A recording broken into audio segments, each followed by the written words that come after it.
Muito bem, São Mateus 7, verso 13 diz assim: entrai pela porta estreita, larga é a porta, espaçoso o caminho que conduz para a perdição, e são muitos os que entram por ela, porque estreita é a porta e apertado o caminho que conduz para a vida eterna também, e são poucos os que entram por ela ou com ela.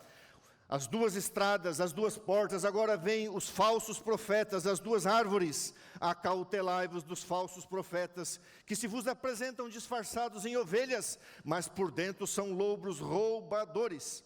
Pelos seus frutos os conhecereis. Colhem-se porventura uvas de espinheiros, ou colhem-se figos de abrolhos? Assim, toda árvore boa produz bons frutos, porém a árvore má produz frutos maus. Não pode a árvore boa produzir frutos maus, nem a árvore má produzir frutos bons. Toda árvore que não dá bom fruto é cortada e lançada no fogo. Assim, pelos seus frutos os conhecereis.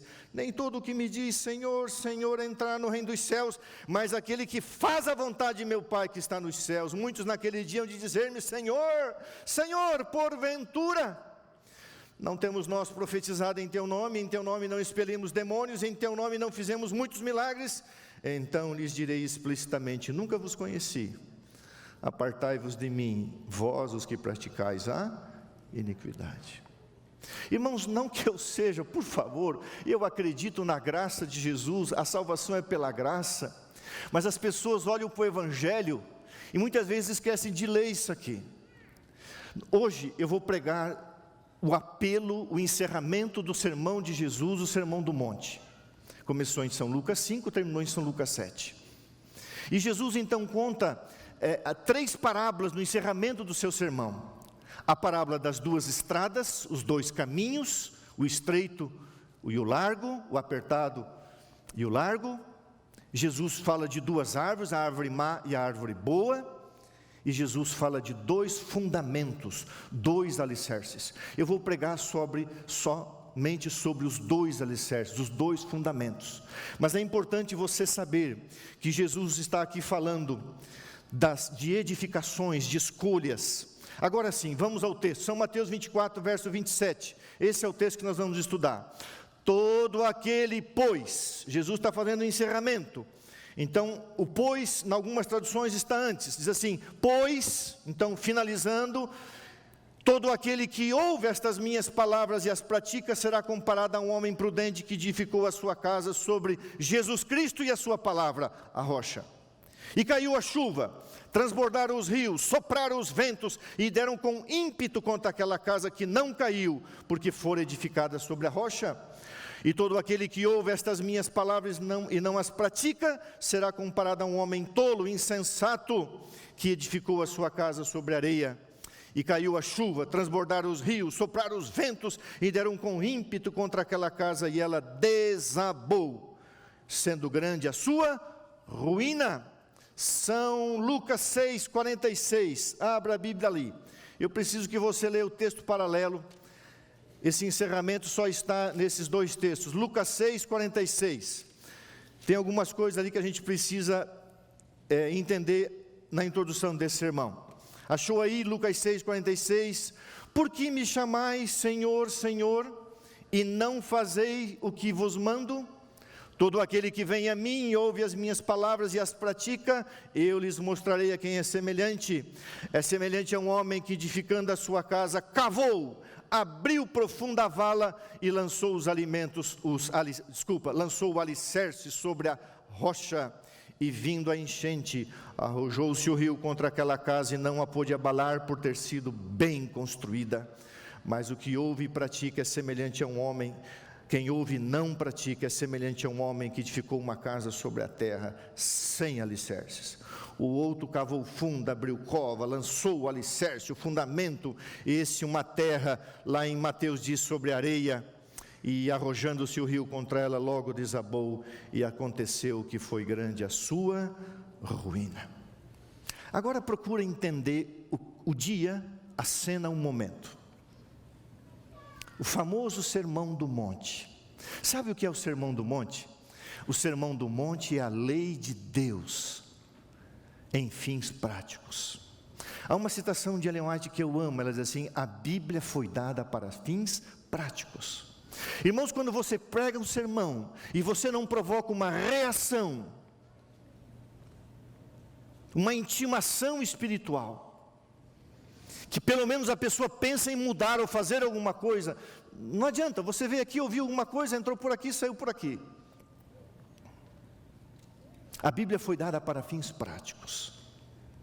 Ali está Jesus,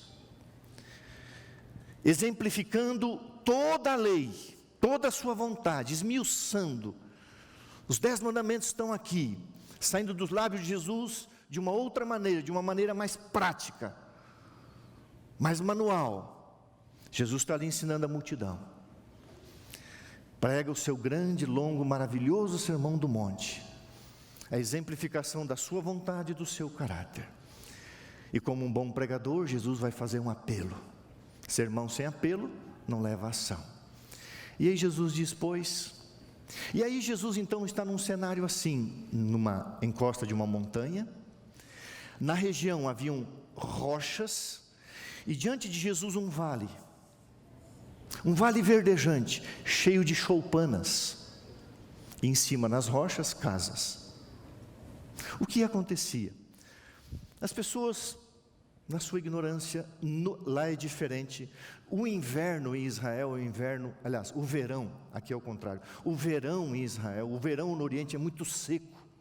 Então, a água que caía da rocha ficava apenas uma vala seca, poeirenta. Não tinha água, mas ficava um vale verdejante. E as pessoas construíam choupanas naquele vale verdejante. Era inverno, era seco. Aliás, aqui chove, então lá era verão, seco. Lá o verão é seco.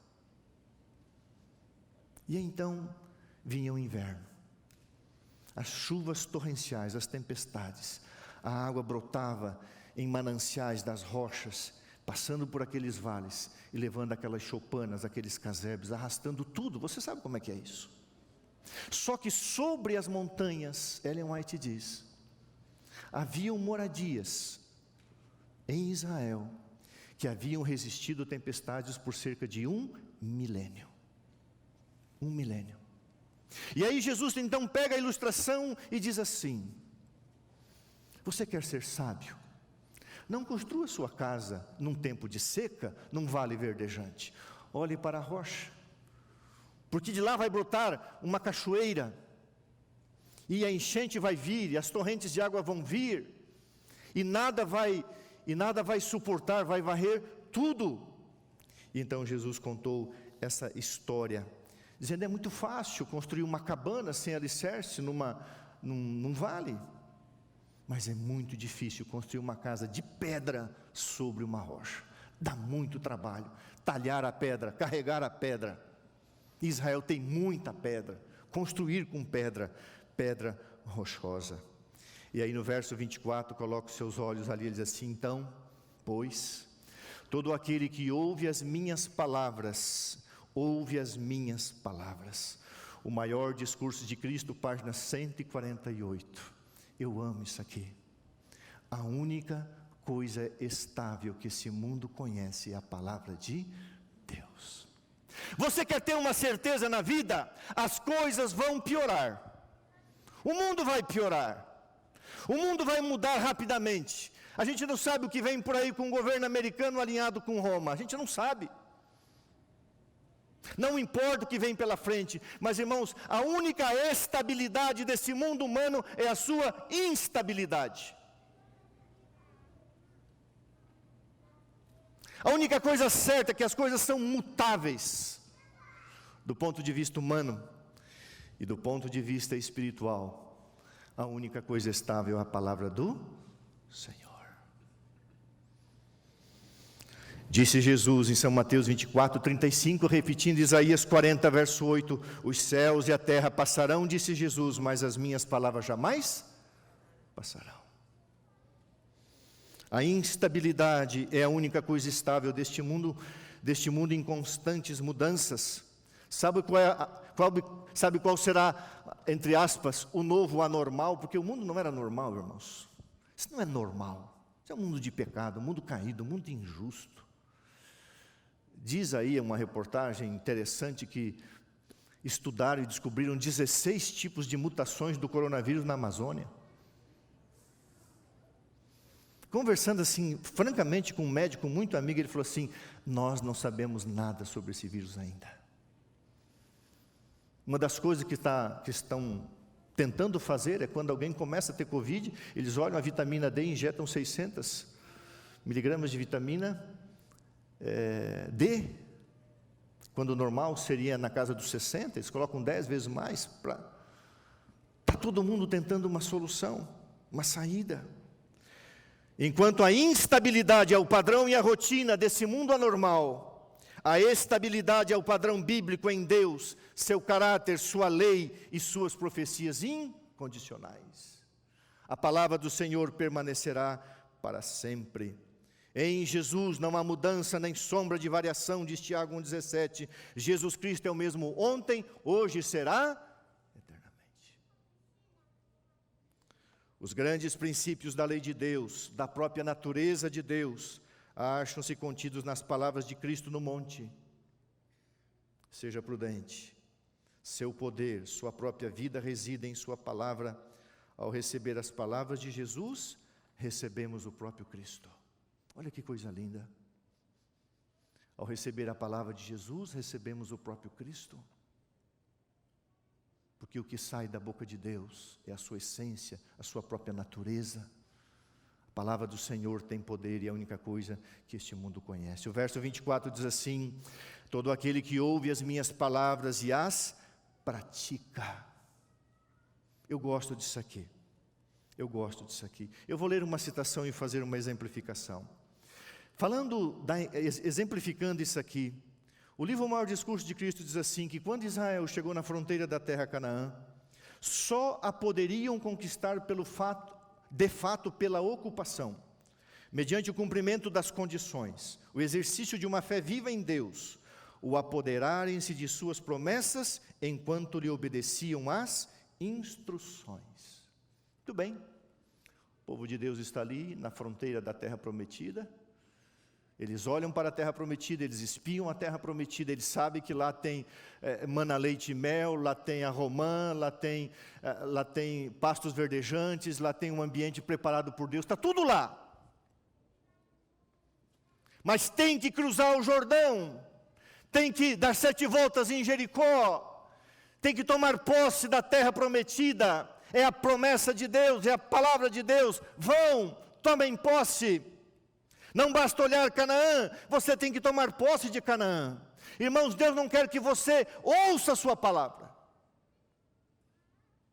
Deus quer que você obedeça a sua palavra. As pessoas ouvem muito. Por respeito, eu não combinei com ela. Ela está aqui na igreja. Semana passada eu encontrei uma empresária. Uma pessoa muito distinta, cristã. E ela perguntou: o que você faz? Eu falei: eu sou pastor da igreja adventista do 7º dia. Ela falou: eu tenho uma funcionária que é adventista do 7º dia. Eu fiquei preocupado. Eu perguntei: ela dá bom exemplo? E aquela mulher gastou mais ou menos, irmã, uns 20 minutos falando sobre você. Eu fiquei emocionado. Quando ela chegou e disse assim: eu não trabalho sábado e eu vou sair do trabalho para cuidar das minhas crianças. Eu vou cuidar da minha família, do meu rebanho, porque eu escolhi isso para a minha vida. E quando passou o tempo, a mulher foi bater na porta da casa dela dizendo: você precisa voltar. E essa irmã que está aqui, ela é uma testemunha viva de alguém que vive a palavra do Senhor. Que coisa linda, que coisa tremenda. Uma pessoa, ela tem essa irmã assim, em altíssima estima e respeito. Eu não sei se você sabe que ela pensa tão bem de você. O exemplo. Vive a palavra. É isso que Deus quer. Não apenas, irmãos, olhemos para o céu, sabemos que Jesus vai voltar, nós temos que tomar posse da promessa, nós temos que viver com Ele, porque se morrermos, nós temos que morrer com Ele, para ressuscitar com Ele, em sua ressurreição, que eu digo através das mãos dEle, do chamado dEle, para ir embora com Ele.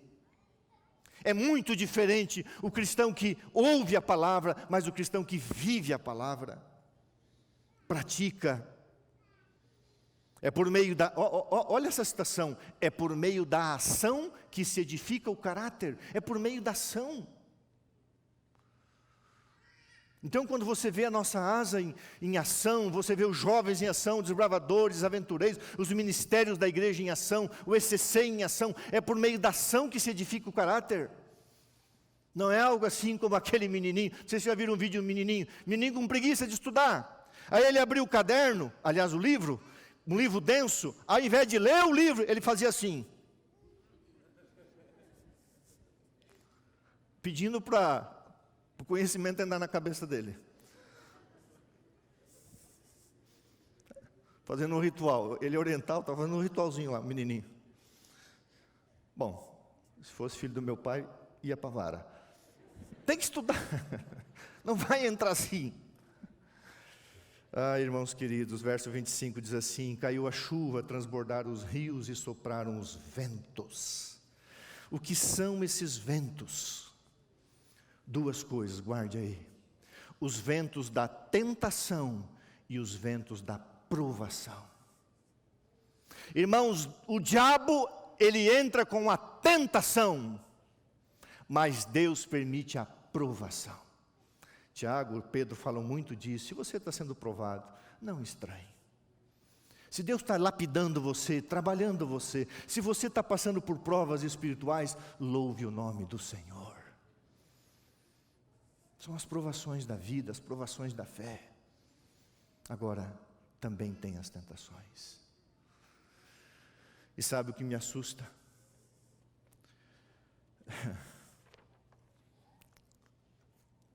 As tentações, quando vem a tempestade das tentações, às vezes nem precisa ser uma tempestade, às vezes nem precisa ser um vendaval de tentação, às vezes tentações banais, estão desviando muitas pessoas da fé, muitas pessoas, e a maioria delas por pecados morais, imorais. A Bíblia diz: não basta olhar Canaã, tem que tomar posse. Sopraram os ventos. E então o verso 24 continua dizendo: o homem prudente será comparado àquele que edificou a sua casa sobre a rocha. Eu vou pedir um pouquinho de paciência para a igreja, aqueles que estão assistindo. Eu vou ler algumas citações daqui para frente. Eu vou procurar ser didático. Eu normalmente não gosto de usar muitas citações, mas eu preciso, irmãos, eu confesso para vocês que eu lutei muitas vezes durante a semana passada, eu não vou pregar esse sermão, é muito pesado, mas o tempo que a gente está vivendo, irmão, sabe? Esse dia eu gravei um vídeo pensando assim: você quer ouvir coisas afáveis, tudo vai ficar bem, está tudo na paz, legal, não? Irmãos, olha o mundo que a gente está vivendo, que coisa estranha, que coisa louca. Eu não sei se estão segurando aí para anunciar um novo lockdown em São Paulo. Eu sei que o número de internações aumentou, mas o número de mortes continua aí estável, caindo um pouco. Tem política no meio, eu não sei. Mas a gente vai ter ainda um início de ano diferente, estranho. Olha a nossa igreja. Eu fico com dó das pessoas que têm idade, não pode vir. A gente quer proteger você, você que tem comorbidade. Não é que a igreja não quer receber você. Esse dia alguém me escreveu um WhatsApp bem ofensivo: irmão querido, a gente não quer ser incoerente, a gente não quer bloquear você de entrar. A gente precisa preservar a lei. Agora tem pessoas aqui nos ajudando, que têm idade, mas estão saudáveis. Coloca para mim o PowerPoint lá, Fundamentos Eternos, eu vou ligar aqui. Olha isso aqui, presta bem, se você aprender isso aqui, para mim está bom. Isso aqui é um prédio em construção, certo? Certo, você é bem inteligente. Embaixo desse prédio existe um buraco muito grande, muito grande. Eu tive a alegria de junto com aquela amada Igreja Central de Curitiba, de construirmos a Igreja Central de Curitiba. Um processo que demorou 6 anos. Embaixo da Igreja Central de Curitiba corre um pequeno rio. Então você imagina a fundação de uma igreja no centro de Curitiba. E quem conhece a Igreja Central de Curitiba, é uma baita de uma igreja, 2.400 lugares em 4 galerias em L. E quando o engenheiro me falou, pastor, passa um rio aqui embaixo. Uau! A fundação, o cavar, estaca, fundação assim, muito bem calculada. Foi ali que eu aprendi o que era um projeto de cálculo estrutural. Um cálculo estrutural. Debaixo da construção existe muito buraco, muito alicerce, muito fundamento, muita rocha, se necessário for, no sentido assim de firmeza. Quem está debaixo da construção? Jesus. Aquele que morreu e foi sepultado. Agora, você está vendo esse negócio cinza ali? Aquilo ali se chama coluna, pilastra, que estão em cima da base e dão sustentação. A rocha é Cristo, as colunas são as verdades da palavra de Deus, e você é um tijolinho daquele ali, irmão. Sem as colunas da verdade, tudo vai ruir. Imagine colocar tijolo em cima da rocha sem colocar as colunas. Tem que ter a coluna com muito aço, muito ferro, muito cimento, muita argamassa. Tem que ter as colunas. E o que acontece hoje? Muitas pessoas querem dizer, você não precisa de doutrina, você não precisa das colunas da verdade, você não precisa dos baluartes da verdade. O importante é o que você sente, o importante é o que você gosta, o importante é você. Estão construindo sobre o eu. Uau! Vão colher o quê? Quem semeia do Espírito, colhe do Espírito. Quem semeia da carne, colhe da carne. Cristo é pedra. As pedras somos nós. As pedras, os tijolos. Jesus é o fundamento. As verdades eternas são as colunas. Você e eu somos o tijolo. Exemplificando isso aí. Irmãos, eu preciso ler 2 textos com vocês. Abra a Bíblia na primeira carta de Pedro, capítulo 2. Primeira carta de Pedro, capítulo 2. Eu preciso ler esse texto com você. 1 Pedro 2, verso 4, poderíamos ler todo o capítulo que fala disso, mas do verso 4 até o verso 6. 1 de Pedro, capítulo 2, verso 4 até o verso 6 diz assim: chegando-vos para ele, a pedra que vive, a rocha Jesus Cristo, rejeitada assim pelos homens, mas para com Deus eleita e preciosa. Também você e eu, vós mesmos como pedras, Jesus é a pedra, já falei aqui, a rocha, e vocês como pedras que vivem, sois edificados, casa espiritual para ser de sacerdócio santo, assim de oferecer de sacrifícios espirituais agradáveis a Deus, por intermédio de Jesus Cristo. Pois isso está na Escritura: eis que coloco em Sião uma pedra angular, Jesus, eleita e preciosa, e quem nela crer, não será de modo algum envergonhado, derribado, destruído.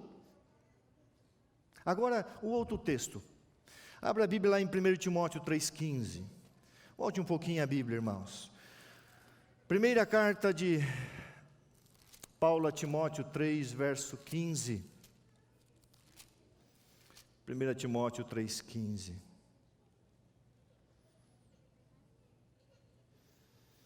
Achou aí? Escrevo, pois, estas coisas, verso 14, esperando em breve ver-te, para que, se eu tardar, fique cientes de como se deve proceder na casa de Deus, que é a igreja do Deus vivo, coluna e baluarte da verdade. Irmãos, uma construção que não tem as colunas, não subsiste. Coluna e baluarte da verdade. Outro texto que eu quero ler com você. 2 Timóteo 4, verso 1 a 5. Depois a gente fica por aqui por enquanto. Abre a Bíblia ali um pouquinho para frente. Segunda carta de Paulo a Timóteo 4, verso 1. Olha como Paulo usa uma expressão forte: conjuro-te. essa palavra é forte para quem prega: conjuro-te perante Deus e Cristo Jesus, que há de julgar vivos e mortos pela manifestação do seu reino. Prega a palavra, insta, quer seja oportuno, quer não, corrige, repreende, exorta, com toda longanimidade, graça, bondade e amor de Deus, mas também doutrina. Pois haverá tempo, e esse tempo já começou há muito tempo, irmãos, está se intensificando, pois haverá tempo em que não suportarão a sã doutrina. Sabe, às vezes você ouve algumas coisas, você fica assim, triste. Quando não muito tempo atrás, por aí, eu ouvi um ser vivente dizer assim: eu não me acostumo mais com a igreja adventista tradicional. Eu até tentei frequentar uma igreja tradicional, mas o meu jeito, a minha educação, a minha formação, a minha cultura, eu não me adapto a uma igreja tradicional. Eu sou um desigrejado. Eu não me adapto. Não suporta mais cantar, não suporta mais orar, não suporta mais ouvir profecia, não suporta mais saber o que é dom profético, não aguenta mais. Não suportarão a sã doutrina, pelo contrário, cercar-se-ão de mestres segundo as suas próprias cobiças, como que sentindo coceira nos ouvidos, e se recusarão a dar ouvidos à verdade, entregando-se a fábulas. Tu, porém, se sobe em todas as coisas, suporta as aflições, faz o trabalho de um evangelista, cumpre cabalmente o teu ministério. Ai de mim, irmãos, ai de mim, se eu não avisar para você que Jesus está às portas, e você precisa estar preparado para ver o Rei da Glória. Ai de mim se não dizer para você que nós temos um caminho de santificação a percorrer. Ai de mim se eu dizer para você que você não vai entrar no céu carregando um pecado escondido e secreto. Não vai. Ai de mim se eu não falar isso para você.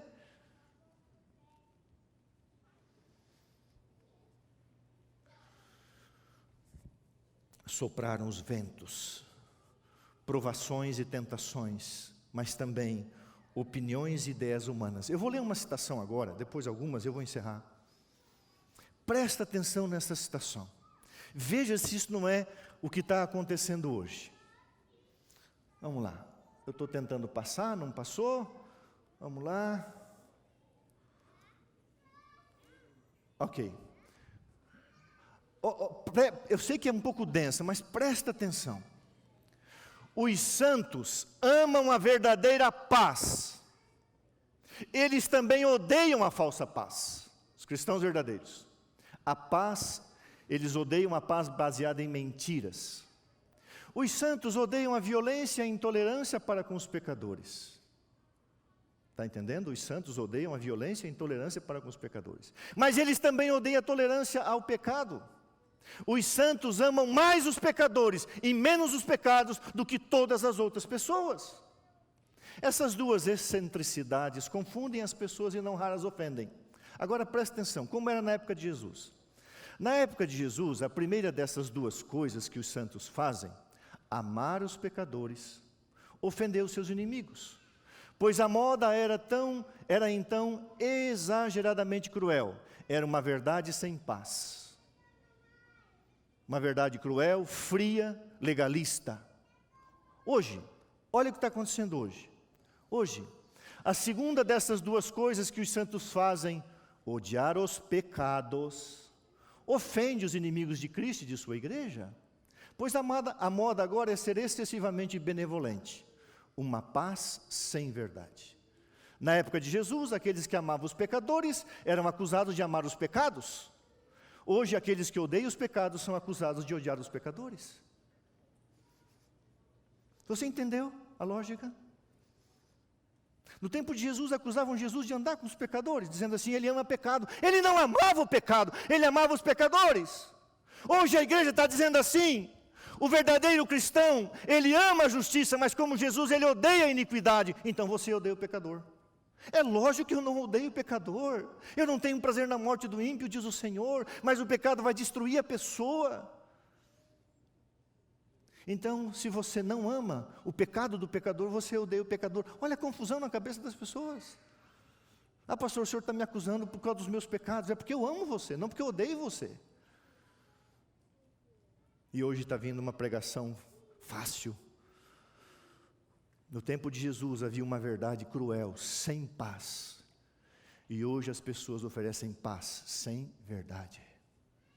Está na paz, tudo certinho. Tudo vai terminar bem. Fica tranquilo. Mentira. Ou você fala a verdade, não ofereça uma verdade sem paz, mas também não ofereça uma paz sem verdade. As terríveis tempestades da tentação hão de varrer o arenoso fundamento deixando em ruínas suas casas na praia do tempo. Eu não me adapto mais a uma igreja tradicional. Sabe que tem uma frase que diz assim, a ignorância é atrevida, né? Esse camarada que falou essa bobagem, ele não sabia que era pastor da igreja do Nácio São Paulo, que a igreja do Deus vivo é uma igreja. Quando eu falo tradicional, irmão, estou falando de verdade. Não estou falando de humanismo. Que orgulho, que alegria, que prazer ser pastor dessa igreja. Que privilégio. E aí no final ele perguntou quem eu era. Eu não sou melhor que ninguém. Mas eu senti muita vontade de falar umas verdades, não falei, graças a Deus. Ah, irmãos queridos, vivemos na época da paz sem verdade. A época do refúgio de mentiras. Eu quero ler algumas citações para encerrar. Declarou o Senhor que a história do passado se repetirá ao começarmos a obra finalizadora. Cada verdade por Ele dada para estes últimos dias deve ser proclamada ao mundo. Cada coluna que Ele ergueu deve ser fortalecida. Não podemos agora descer dos fundamentos que Deus estabeleceu. Não podemos agora entrar para qualquer organização nova, pois isso significaria apostatar da verdade. Sabe qual é o discurso que está rondando por aí? No mundo. A igreja adventista tem que cair para levantar uma nova. E gente que se acha importante, e do ponto de vista humano é. Querendo destruir a igreja, querendo destruir. Sabe o que um pastor esses dias pregou aí em algum lugar do mundo?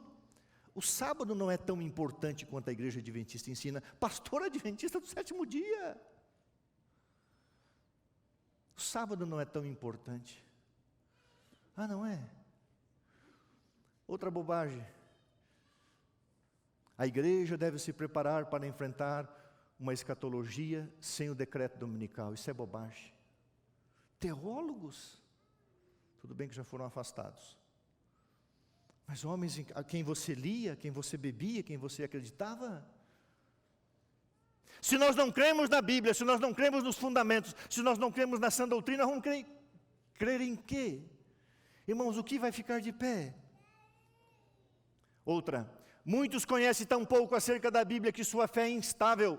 Removem os marcos antigos e as falácias e ventos de doutrinas os levam para cá e para lá. A ciência, falsamente assim chamada, está minando os fundamentos dos princípios cristãos. E os que uma vez estavam em pé, aliás, estavam na fé, vão se afastando dos marcos bíblicos e se divorciam de Deus, enquanto ainda professam ser seus filhos. Deus tem uma verdade, essa verdade tem sido mantida desde o Éden, e ela jamais vai mudar. Deus é amor, salvação é pela graça, mas existe uma lei que levou Jesus à cruz do Calvário. Eu confesso para você, eu não tive coragem de trazer essa imagem para cá. Eu não tive coragem. Em algum momento eu coloquei ali no PowerPoint e falei, não, é muita imundícia para colocar. Imundície, é muita sodomia. O que é o arco-íris na Bíblia? É um sinal de que esse mundo jamais será destruído pela água. Um sinal da graça de Deus dado para Noé. Eu tinha 11 anos de idade. Eu não sabia isso. Meu querido pai, íamos para um canto da fazenda procurar o gado. Íamos a cavalo. Uma bela tempestade de verão, na primavera do sul, um lindo arco-íris nasce de uma cachoeira e corta todo o céu. E eu olhei e disse, nossa, pai. E meu pai disse, filho, eu nunca esqueci. Sabe o que é isso, filho? É um arco-íris? Ele falou, não. Isso é um sinal da graça de Deus que está sob o trono de Jesus em Apocalipse, começou no Éden. E meu pai me explicou, ele era diácono da igreja naquela época. Estava firme, hoje está de novo. O que é o arco-íris? O arco-íris é um sinal da graça e da misericórdia de Jesus que paira sobre nós. Que ninguém empreenda a obra de demolir os fundamentos da verdade que fizeram de nós o que somos. Deus guiou o seu povo para a frente, passo a passo. Embora houvesse armadilhas do erro por todos os lados, sob a maravilhosa orientação de um claro, assim diz o Senhor, foi estabelecida uma verdade que tem resistido à prova, quando surgem homens procurando atrair discípulos após si, enfrentai-os com as verdades como que provadas pelo fogo. Foi perguntado para um sujeitinho aí, o que é Ellen White para você? O que é o dom profético para você? Para mim, sabe o que é? É Deus pegando o que Ele sempre fez, um profeta num tempo de crise, levantando para chegar em Canaã. Assim Ele fez com Moisés. Isso é um outro sermão. Deus, na sua misericórdia e graça, diz, no tempo do fim, eu levantarei um dom, o dom de profecia, para guiar o meu povo para logo entrar em Canaã. Aí esse sujeito diz assim, Ellen White, dom profético, eu pego...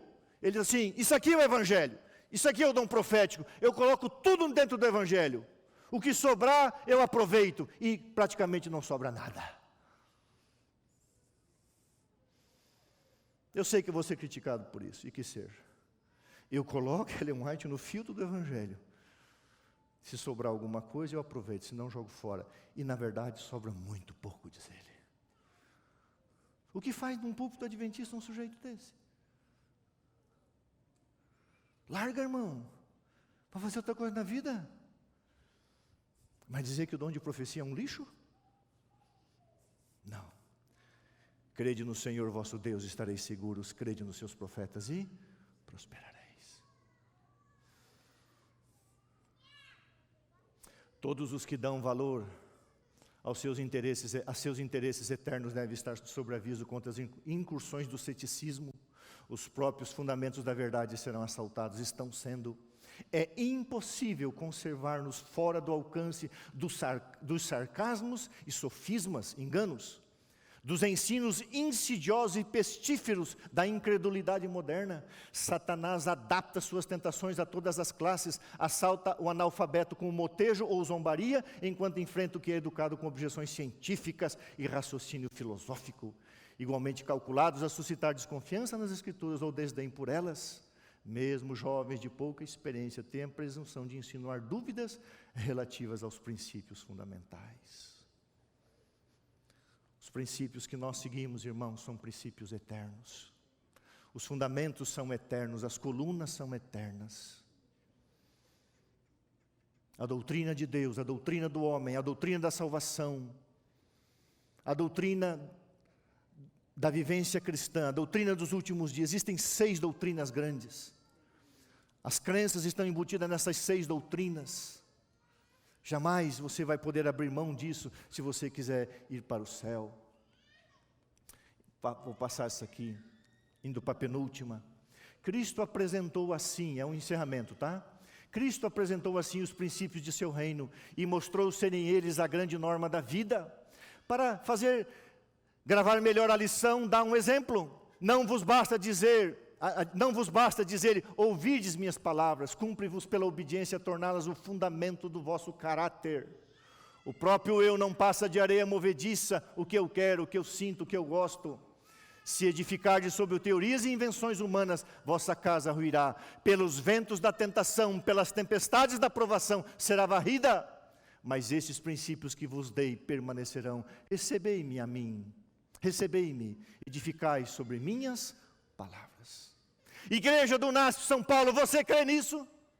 Você crê no dom profético? Você crê nisso? Você crê no chamado de Jesus? Recebei-me, edificai sobre minhas palavras. Você ainda crê na Bíblia como um livro literal? Eu creio que daqui para frente a gente vai começar a sofrer muitas incursões do diabo com uma paz sem verdade. Irmãos, essa ideia da maratona espiritual não foi ideia minha. Uma ligação de uma irmã consagrada a Deus. Pastor, tu sabe o que está acontecendo aí por aí? Eu não sabia. E aí fiz contato com quem eu confio. Doutor Tim, doutor Elias Brasil, algumas autoridades da igreja. O que está acontecendo? E a igreja no Brasil, a nossa organização, através da divisão, da união, os UNASPs, a casa aplicadora, falou, vamos, Gilson, vamos pegar a plataforma da igreja, vamos fazer esse negócio, vamos. Nós temos que avisar. Irmão, se a gente tivesse aqui, se essa igreja fosse lá em Peruíbe, onde a maioria de vocês tem casa, é Peruíbe que vocês têm casa, né? Se a nossa igreja fosse lá em Peruíbe, eu tivesse, e diz que tem uma igreja aí que dá para ver o mar, e vamos imaginar que essa igreja fosse assim, uns 100 metros do mar, e aqui fosse o púlpito e o mar lá, e se tivesse vindo um tsunami assim, a uns 3 quilômetros, e eu tivesse capacidade de enxergar aquele tsunami, eu ia dizer para você correr, eu vou dizer para você, fica tranquilo. Se eu sou um homem verdadeiro, se eu amo você, eu vou dizer, corra porque um tsunami está vindo por aí. Irmãos, nós temos que fundamentar a nossa vida cada vez mais na rocha. Você não vai lembrar desse prédio, a não ser que eu fale para você onde que é. Eu morava no Rio de Janeiro. Era o dia 22 de fevereiro de 1998, domingo de carnaval. De repente as notícias começaram. Naquela época não era tão ágil quanto hoje. Você ouviu falar num edifício chamado Palace 2, dentro de um condomínio de luxo, que dava vista para o mar com sacada gourmet? Um político que hoje é morto, construiu isso aqui. Areia podre. Ferro, não havia cálculo estrutural exato. Economia e roubalheira. 140 famílias perderam seus bens. 8 pessoas morreram. O famoso Palace 2. Esse edifício não tinha habite. Você sabe o que é habite? Para quem não sabe, o habite é um documento autorizando você a morar dentro daquilo que você construiu.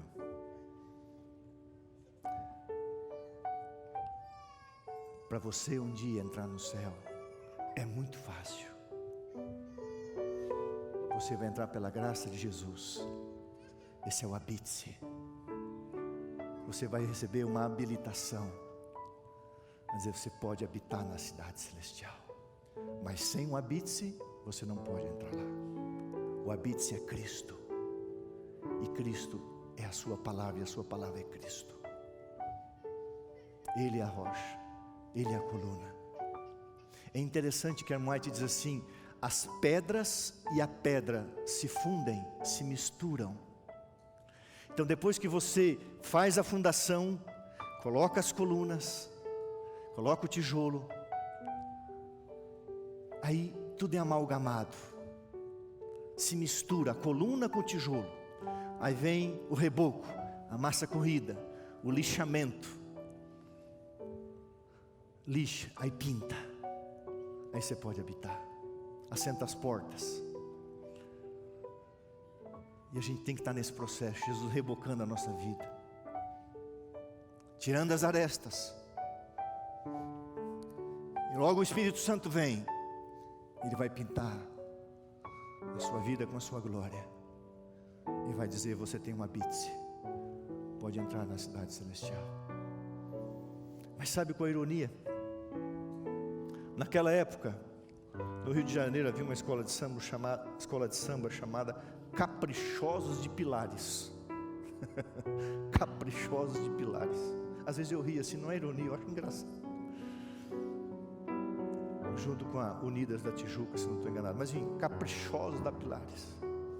E um bombeiro, isso fez 20 anos em 2018, um bombeiro saiu, morava no prédio, saiu gritando, e salvou muitas vidas. E uma mulher que por respeito não falarei o nome, ela saiu, e ela viu o prédio, e todo mundo gritando para sair, mas ela amava o carnaval, ela amava Caprichosos de Pilares. Na sua ignorância, eu não estou julgando, apenas a história. E ela se lembrou que ela esqueceu a fantasia de carnaval, porque ela usaria no domingo à noite. E ela olhou para o prédio e falou: eu não posso viver sem a minha fantasia, eu não vou para o meu carnaval sem a minha fantasia. E ela ousou atravessar a barreira da defesa civil e entrou no prédio.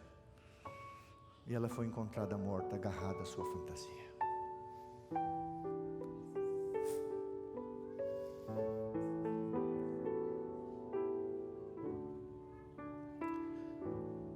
A serva de Deus diz: as pessoas estão trocando a razão por aquilo que as enlouquece. Noutra forma ela diz assim: o homem vendeu sua razão por aquilo que o enlouquece. A minha fantasia, meu carnaval, seja caprichoso no pilar do teu caráter. Sabe, irmãos, existe o ideal, mas existe uma realidade. Entre o real e o ideal existe um caminho. Deus sabe disso. Por isso que um dos textos que mais encoraja a gente é quando Paulo diz assim: o passado passou, como tão lindo foi cantado aqui na maratona, o passado passou, prossigo para o alvo, para o prêmio da minha vocação. Irmãos, hoje eu vou gravar um vídeo. O título é assim: Deus só tem uma opção. A única opção de Deus, a única opção no coração de Deus é levar você para a cidade celestial. Deus não tem outro plano, Deus não tem outra opção. Mas o diabo tem. Duas estradas, duas árvores, duas casas. Sobre a rocha, Jesus e a coluna da verdade, ou sobre as falácias, as bobagens, os enganos, a paz sem verdade, as mentiras, em nome de um amor mentiroso. Sabe o que é amor? Pode vir, Juninho, maestro, pode vir com o pessoal da música. Sabe o que é amor? Olhe para a cruz. Aquele ali é amor. Olhe para Jesus dizendo assim: filha, eu não te condeno, todavia vai e não peques mais. Sabe o que é amor? Amor é dizer para Pedro: eu te perdoo. Sabe o que é amor? É avisar para Judas, mas ele não quis. Ser amorável é ser verdadeiro, ser justo e honesto. Cuidado com as fantasias. Esse mundo é um Palace 2. Humanamente falando, ele não tem sustentação. Mas graças a Deus que nessa manhã você pode se levantar e cantar: que segurança, eu sou de Jesus. Fique em pé. A gente não está com a igreja lotada, mas eu queria ouvir assim, essa reverberação da sua voz, cantando. É o hino preferido da minha esposa: que segurança, eu sou de Jesus. Vamos cantar?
Querido Deus, querido Pai, querido Jesus Cristo, nosso advogado, nosso intercessor, o teu sangue foi derramado numa cruz por causa de uma lei que cobrava a morte do pecador, e o Senhor se colocou no nosso lugar e sofreu a maldição da lei, se fazendo maldito. E a gente quer brincar, Senhor, destruindo a tua lei, para dizer que a tua cruz não teve valor?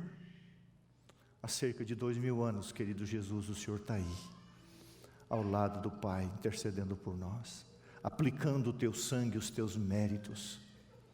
Por favor, Senhor, vivemos em dias maus, dias difíceis, dias em que a afronta, a ofensa, o desrespeito, as tuas coisas estão pisando a tua lei, quebrando as tuas verdades. Obrigado, Senhor, por essa igreja que se levanta e diz: Deus é amor. Sim, Deus é amor, mas Deus é verdade, e só existe paz quando a paz se encontra com a verdade, quando a justiça se encontra com a graça, conforme o Salmo 85, verso 6. Ali se encontram. Na cruz de Cristo está a lei matando um filho. Não somos salvos pela lei. A lei nos protege dessa maldição que é o pecado. Mas ainda temos uma natureza caída, mas logo, logo o céu vai se abrir e Jesus vai nos entregar o habite e nós iremos morar na Nova Jerusalém. Enquanto isso, não apenas nos convença dos nossos pecados, de um juízo vindouro, de uma justiça que é a pessoa de Jesus, mas nos transforma, Senhor. Essa falácia de que o homem pode vir a Deus como é e ir para o céu do jeito que ele é, está em transformação. O homem deve vir a Jesus como ele é, sim, mas se ele se encontra com Jesus, ele será uma nova criatura. Que o Espírito Santo nos acompanhe. Por favor, Jesus querido, temos coisas que lutamos e queremos vencer, e em Jesus temos poder e seremos mais do que vencedores. Nos acompanha onde formos, mas por favor, volta logo.